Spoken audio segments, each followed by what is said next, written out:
Next topic है हमारा conversion of terminating decimals into rational number.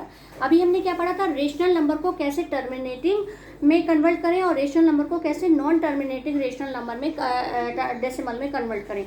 अब जस्ट अपोजिट हमें पढ़ना है कि डेसिमल को टर्मिनेटिंग डेसिमल को कैसे रेशनल नंबर में कन्वर्ट करें। ठीक है, देखो इसमें क्या करना होगा। जैसे कि हमारा कोई क्वेश्चन गिवन है, मान लो 0.8 एग्जाम्पल हम ले रहे हैं, 0.8 है, ये एक डेसिमल फॉर्मेट में दिया हुआ है, हमें इसे रेशनल फॉर्मेट में कन्वर्ट करना है। तो हमने देखा कि कितने इसमें कितने पॉइंट के बाद कितना नंबर है, 1। तो हम यहाँ पर नीचे 1 के बाद कितने जीरो लगाए, 1। जैसे ही यहाँ जीरो लगेगा ये पॉइंट हट जाएगा, यानी कि अगर हम यहीं पर ये काम करना चाहें तो हमने यहाँ पे 10 लगाते ये जीरो हट जाएगा, यानी कि ये रह जाएगा 8/10। ठीक है, तो 8/10 को हम और सिंप्लीफाई कर सकते हैं, 2 4 जा और 2 5 जा, तो ये आएगा आंसर 4/5। समझ में आ रहा है। अगर इस तरीके का नंबर डेसिमल में फॉर्मेट में दिया है और हमें उससे रेशनल नंबर में कन्वर्ट करना है, तो हमें देखना है कि पॉइंट के बाद कितने नंबर हैं। हमने देखा यहाँ पर केवल एक नंबर था, तो हमने 1 के बाद एक जीरो लगाया और इस पॉइंट को हटा दिया।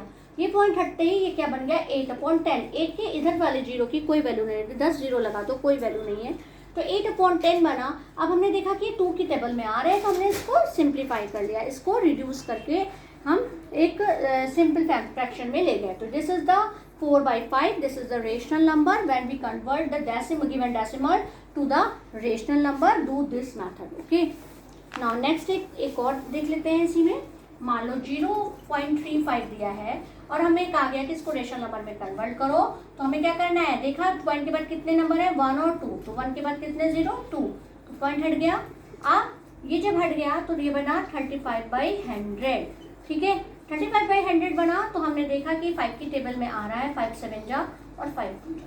तो अब इसके बाद ये नहीं सिंप्लीफाई होगा, रिड्यूस नहीं हो सकता, सो 7/20 इज द आंसर। इस तरीके के ये कौन सा किस टाइप के डेसिमल्स है, टर्मिनेटिंग है, मतलब कि इसके आगे जब हम इसको किया गया होगा इस फॉर्मेट से रेशनल से डेसिमल में, तो इसके आगे ये और नहीं जा रहा होगा, इतना ही क्वेश्चन आ रहा होगा।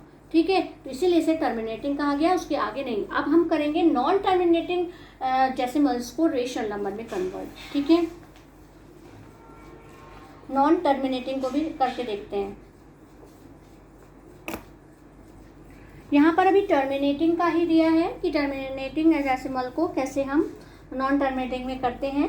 ठीक है, तो इस तरीके का अगर अब हम आते हैं आगे, एक तरीके के क्वेश्चंस और दिए गए हैं, to find whether a given rational number is a terminating और a non terminating repeating decimal. ठीक है, इसमें कहा गया है कि गिवन रेशनल नंबर टर्मिनेटिंग है या फिर नॉन टर्मिनेटिंग डेसिमल है, ये हम कैसे पता करेंगे देखकर। तो इसमें अब देखो कुछ चीज़ें दी हुई हैं, उसको हम बहुत ध्यान से आप लोग सुनेंगे। देखो, we can tell by simply looking at a rational number whether it will have is terminating और non terminating decimal representation provided the rational number is expressed in its lowest terms. ठीक है, जैसे कि अगर यहाँ पर 3/4 था, तो हमने ये कहा इसका आंसर 0.75 आएगा। अगर हम इसको कैलकुलेट करेंगे लॉन्ग डिवीजन से या किसी भी मेथड से, तो ये क्या कहलाएगा, टर्मिनेटिंग। ऐसे हम दूसरा भी एक एग्जांपल ले लेते हैं, -23/10 है मान लो, तो इसका क्या आएगा, माइनस का 2.3, ये भी हमारा टर्मिनेटिंग डेसिमल होगा। ठीक है, और एक और 26/50, ये भी हमारा क्या होगा, 0.5, तो इसका आंसर आएगा और ये भी टर्मिनेटिंग होगा, क्योंकि ये रिपीट तो कर नहीं रहा है डेसिमल्स को। ये हो गया। अब अगर हम इसके डिनोमिनेटर्स को देखें, अगर हम डिनोमिनेटर को देखेंगे और हम इनका फैक्टर्स निकालेंगे, तो अगर 4 का हमने फैक्टर निकाला तो 2 × 2 ही आएगा, 10 का फैक्टर निकालेंगे तो 2 × 5 आएगा, और 50 का फैक्टर निकालेंगे तो हमारा तो कितना आएगा, 50 के इसको हम कन्वर्ट कर सकते हैं यहाँ पर 13/25 में, तो 13/25 इसको लिख लेते हैं, तो 50 की जगह यहाँ 25 लिखते हैं, तो ये 5 × 5 आएगा। ठीक है, फैक्टर देखो ध्यान से, यहाँ पर जितने भी टर्मिनेटिंग वाले डेसिमल्स थे उनका जो हमने रैशनल वाला देखा नंबर, उसका जो डिनोमिनेटर था उसके हमने यहाँ पर फैक्टर करे। तो यहाँ देखो, या तो 2 आ रहा है फैक्टर में या फिर 5 आ रहा है। इसमें 2 ही 2 आ रहा है, इसमें 2 और 5 दोनों आ रहा है, इसमें 5 और 5 दोनों आ रहा है।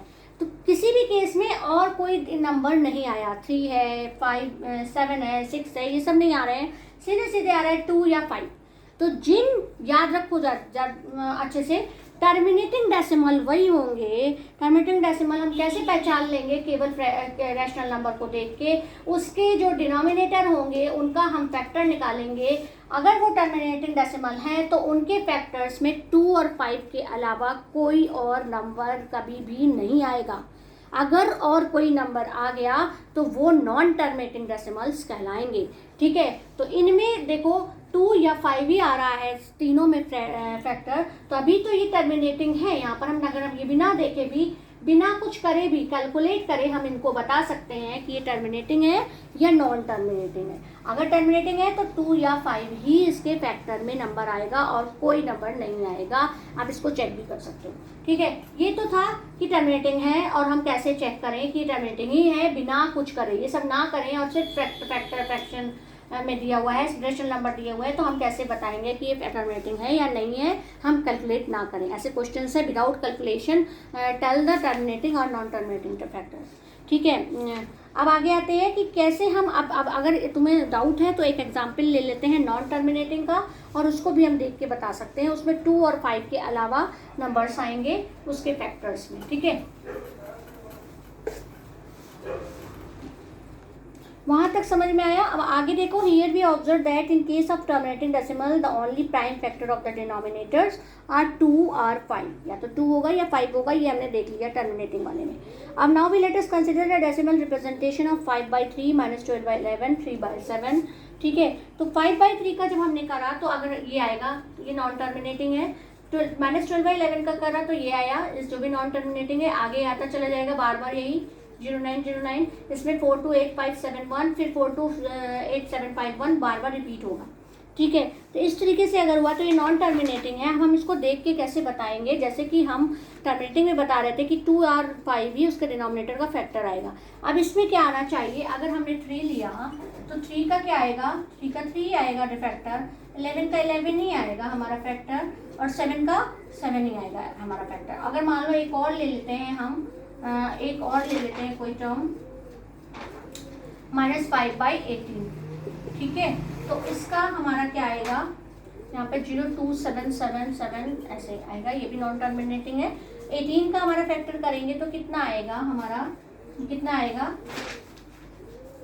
2 × 3 × 3। ठीक है, तो अब आप कहोगे यहाँ पे 2 आ गया, हम 2 की केवल बात नहीं कर रहे, हमने कहा कि 2 के अलावा 5 आएगा या फिर 2 आएगा, लेकिन इसके अलावा कोई और नंबर नहीं आएगा टर्मिनेटिंग वाले में। लेकिन यहाँ देखो 2 के साथ 3 भी आ रहा है, तो इस केस में देखो कहीं भी 5 नहीं आया है या केवल 2 नहीं आया है, या तो 2 के साथ कोई नंबर आ रहा है या अदर नंबर्स आ रहे हैं, बट 2 और 5 के अलावा नंबर्स आ रहे हैं, वही नंबर नहीं आ रहे। तो यहाँ पर हम देख के बता सकते हैं कि ये सारे नॉन टर्मिनेटिंग रेशनल नंबर्स हैं।